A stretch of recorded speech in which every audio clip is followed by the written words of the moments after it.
Sejarah seringkali dianggap membosankan, hanya deretan angka dan nama yang mati. Tapi di sini, kita percaya bahwa setiap puing runtuhan menyimpan nyawa. Dari kejayaan Nusantara hingga perang besar yang mengguncang dunia. Kita akan rangkai kembali serpihan masa lalu menjadi sebuah kisah utuh yang menggetarkan hati. Selamat datang di Dongeng Sejarah.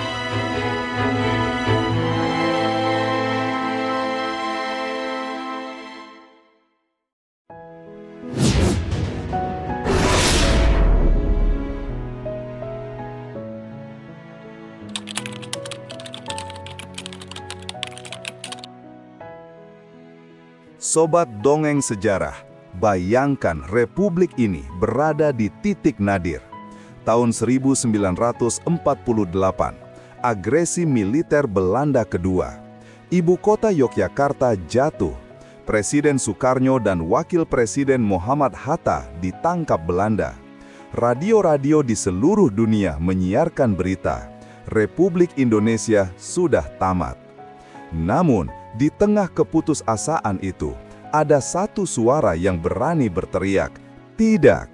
Suara itu datang dari seorang ekonom kurus berkacamata yang saat itu berada di Sumatera. Di tengah gubuk darurat di Rimba Raya, dia memproklamasikan berdirinya Pemerintahan Darurat Republik Indonesia (PDRI). Dia memimpin negara yang tidak memiliki istana, tidak memiliki markas, tapi memiliki kedaulatan. Dia adalah Syafruddin Prawiranegara, pria yang secara hukum adalah Presiden Republik Indonesia saat negara ini tidak lagi memiliki presiden. Kisah ini adalah kisah tentang integritas, keberanian yang sunyi, dan bagaimana seorang teknokrat menyelamatkan nasib sebuah bangsa dari kepunahan.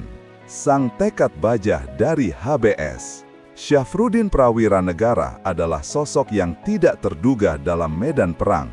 Ia bukan seorang jenderal seperti Sudirman dan bukan orator massa seperti Soekarno. Ia adalah lulusan HBS, sekolah elit Belanda, seorang ahli ekonomi dan keuangan yang sangat cerdas.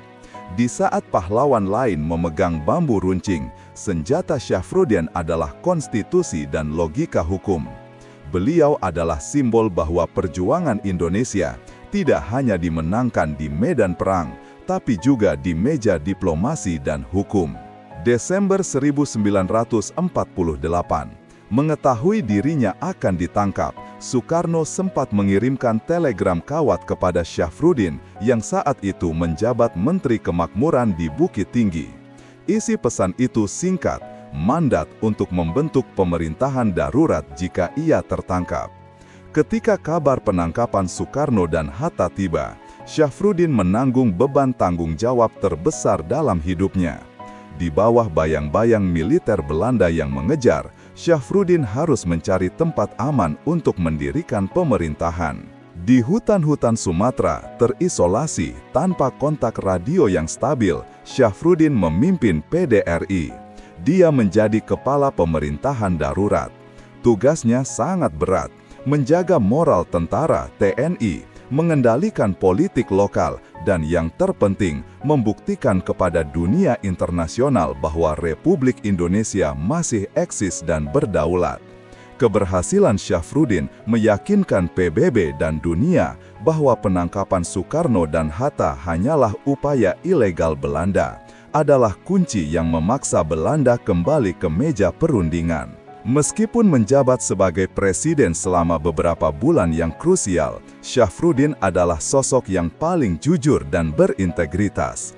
Setelah Belanda sepakat berunding, Syafruddin dengan ikhlas mengembalikan mandat kepresidenan kepada Soekarno dan Hatta. Namun, ironisnya, integritasnya itu membuatnya menjadi orang asing di dalam sistem yang ia selamatkan.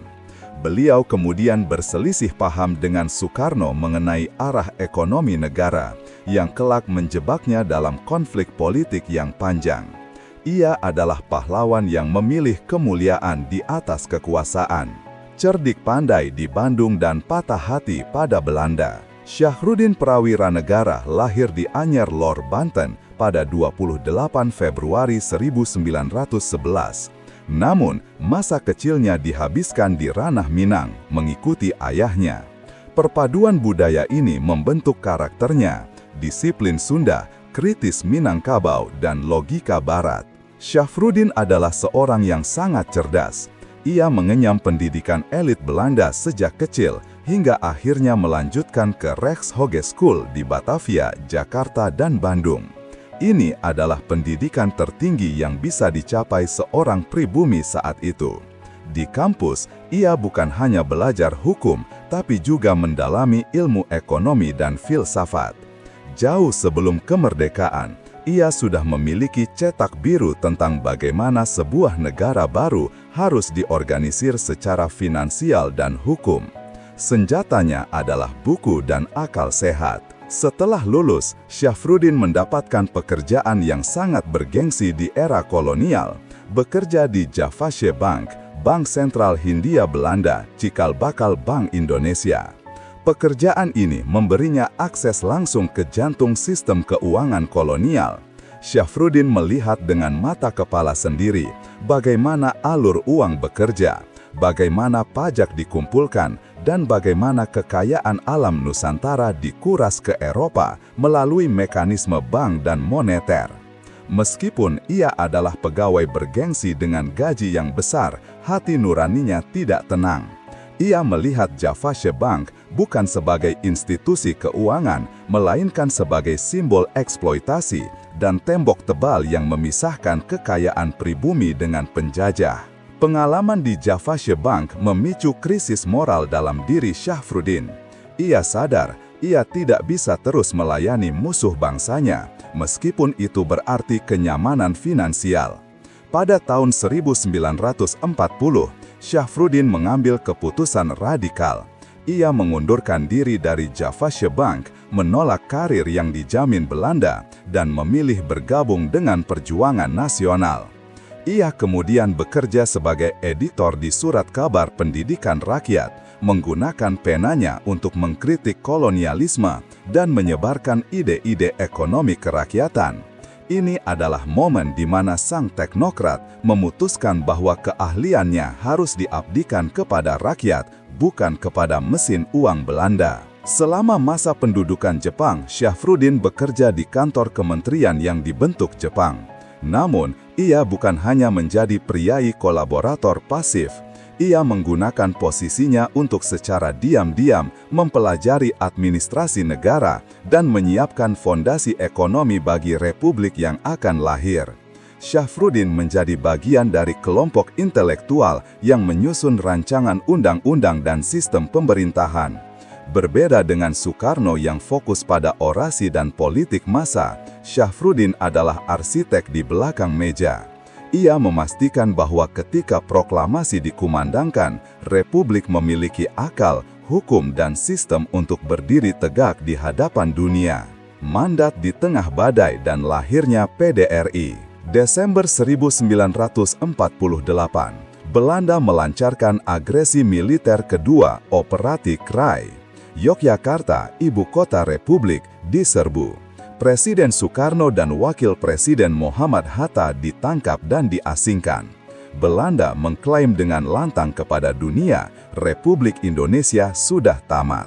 Namun, Soekarno dan Hatta sudah memiliki rencana cadangan yang dikenal sebagai pemerintahan di pengasingan. Sebelum ditangkap, Soekarno berusaha mengirimkan telegram kawat kepada Syafruddin yang saat itu menjabat Menteri Kemakmuran di Sumatera.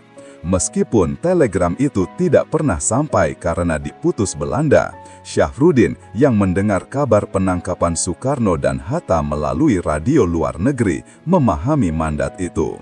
Ia sadar tidak ada waktu untuk menunggu konfirmasi. Jika ia diam, Republik mati secara hukum.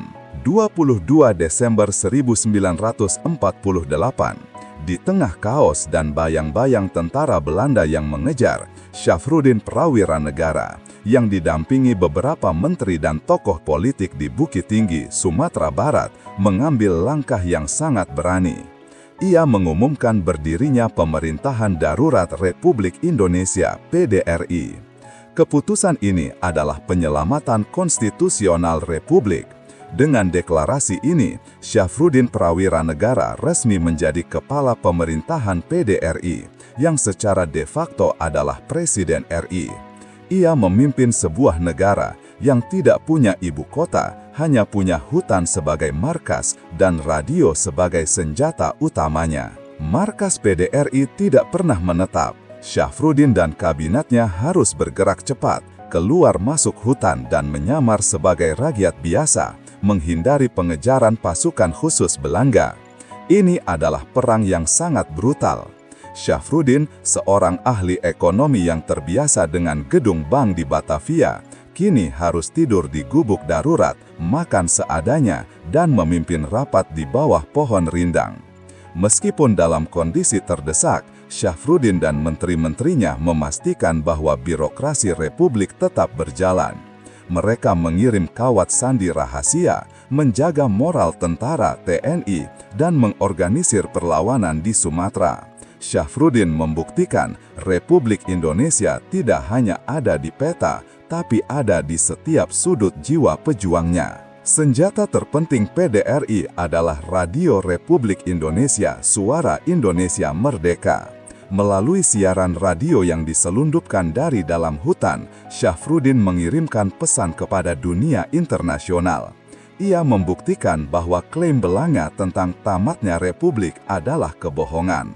Pesan PDRI ini didengar oleh PBB, Amerika Serikat, dan negara-negara Asia. Keberadaan PDRI yang berfungsi dan berdaulat ini memberikan tekanan diplomatik yang luar biasa kepada Belanda.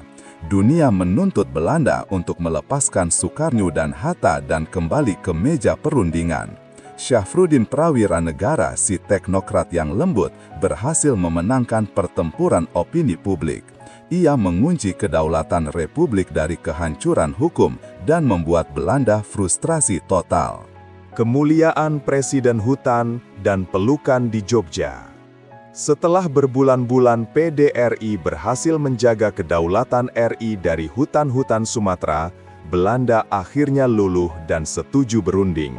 Soekarno dan Hatta dibebaskan dan kembali ke Yogyakarta. Maka, Syafruddin Prawira Negara dihadapkan pada pilihan yang sangat krusial. Haruskah ia mengembalikan kekuasaan? Dalam sejarah dunia, jarang ada pemimpin darurat yang rela melepaskan kekuasaan yang sudah di tangan. Namun, Syafruddin adalah pengecualian.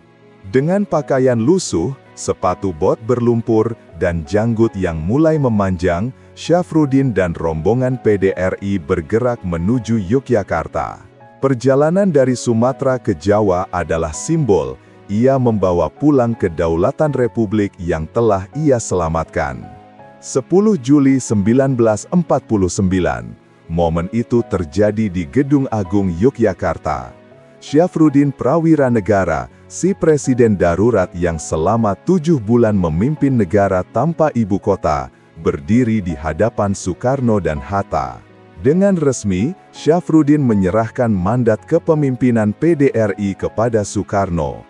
Ia mengembalikan kekuasaan yang ia dapat dalam kaos kepada pemiliknya yang sah secara konstitusional. Momen ini adalah bukti integritasnya yang tak tergoyahkan. Ia tidak meminta jabatan, tidak meminta kekayaan. Ia hanya meminta satu hal, pengakuan atas perjuangan TNI dan PDRI di hutan.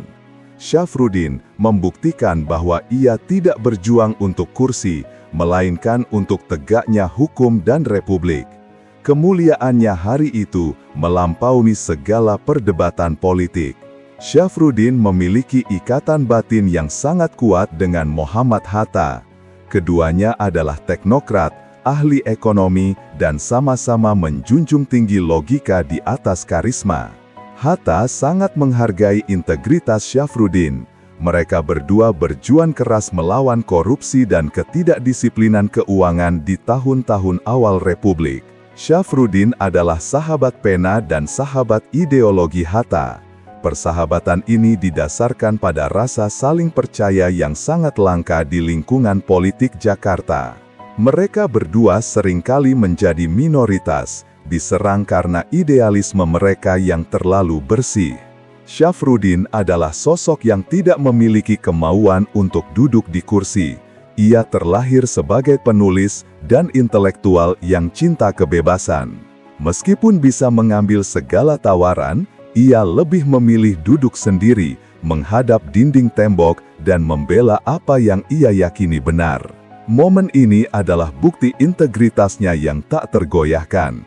Ia tidak meminta jabatan, tidak meminta kekayaan. Ia hanya meminta satu hal, pengakuan atas perjuangan TNI dan PDRI di hutan. Syafruddin membuktikan bahwa ia tidak berjuang untuk kursi, melainkan untuk tegaknya hukum dan republik. Syafruddin memiliki ikatan batin yang sangat kuat dengan Muhammad Hatta. Keduanya adalah teknokrat, ahli ekonomi, dan sama-sama menjunjung tinggi logika di atas karisma. Hatta sangat menghargai integritas Syafruddin. Mereka berdua berjuang keras melawan korupsi dan ketidakdisiplinan keuangan di tahun-tahun awal Republik. Syafruddin adalah sahabat pena dan sahabat ideologi Hatta. Persahabatan ini didasarkan pada rasa saling percaya yang sangat langka di lingkungan politik Jakarta. Mereka berdua seringkali menjadi minoritas, diserang karena idealisme mereka yang terlalu bersih. Meskipun mendapatkan pelukan dari Soekarno dan restu dari Hatta, Syafruddin kembali menghadapi konflik moral. Setelah PDRI, ia sempat menjabat sebagai Menteri Keuangan dan Gubernur Bank Indonesia. Namun ia segera muak melihat korupsi dan manajemen negara yang buruk. Ia melihat politisi dan militer mulai memanfaatkan kekuasaan untuk memperkaya diri. Pada tahun 1951, sebagai bentuk protes moral, Syafruddin mengundurkan diri dari jabatannya di Bank Indonesia. Ia tidak mau menjadi bagian dari sistem yang ia anggap sudah mulai mencemari cita-cita awal kemerdekaan. Ia memilih kembali ke jalur sunyi, menanggalkan kekuasaan untuk menjaga hati nuraninya. Ini adalah ciri khasnya. Ia akan mundur daripada mengkhianati prinsipnya. Jalan berliku sang idealis kiri. Setelah mengundurkan diri dari Bank Indonesia pada tahun 1951, Syafruddin memilih jalur intelektual.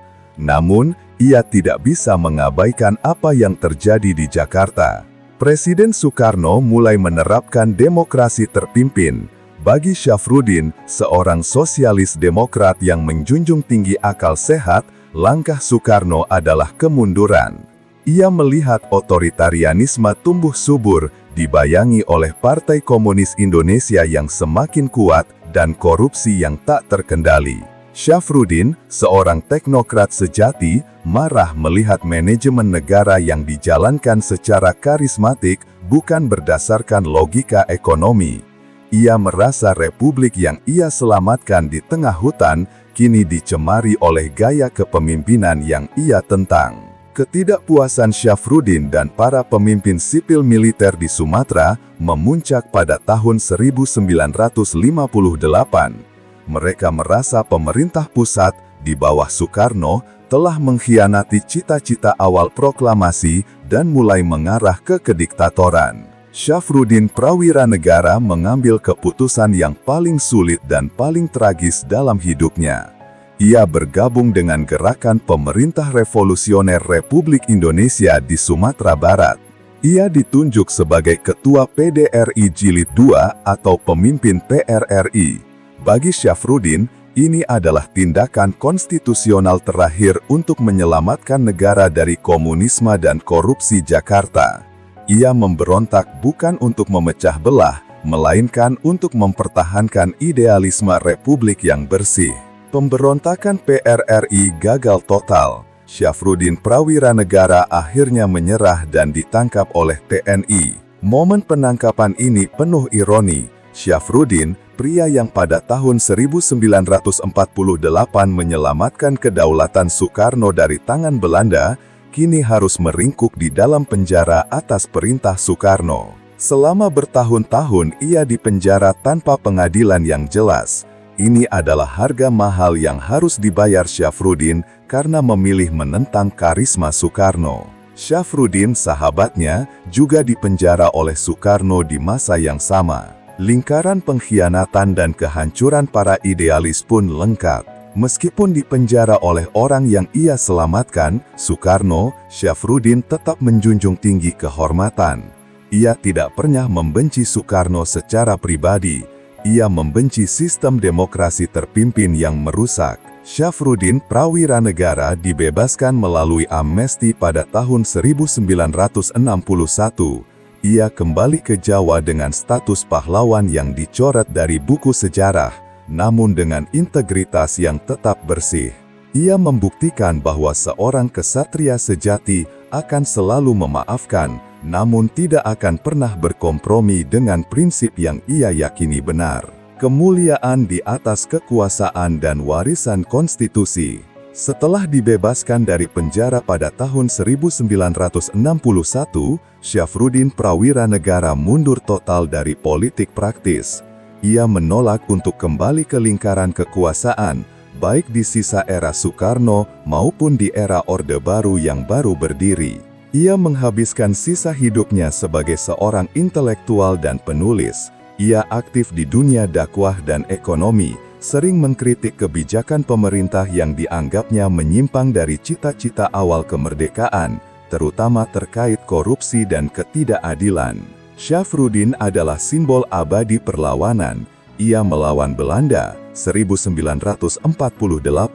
Ia melawan Soekarno, 1958. Dan ia melawan Soeharto dengan integritasnya. Ia tetap teguh pada prinsipnya, kekuasaan tidak boleh menyimpang dari keadilan. Bahkan di masa Orde Baru, Syafruddin hidup sederhana. Ia menolak tawaran jabatan tinggi atau proyek-proyek bisnis yang datang dari lingkaran kekuasaan. Ia meninggalkan warisan moral yang sangat mahal.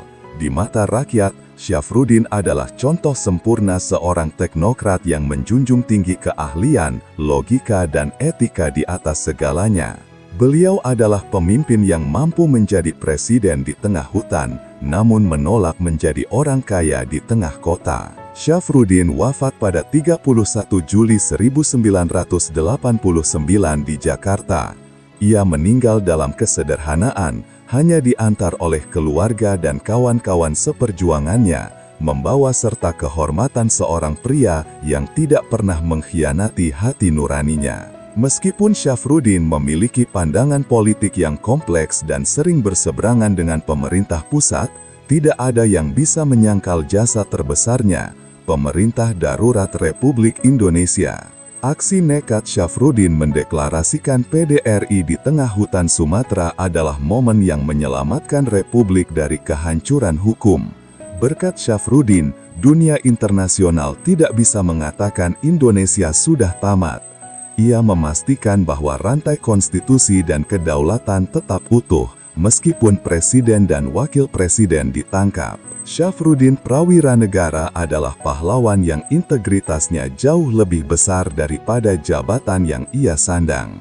Sobat Dongeng Sejarah, kisah Syafruddin Prawiranegara mengajarkan kita bahwa seorang teknokrat pun bisa menjadi pahlawan terbesar. Kunci utamanya adalah integritas.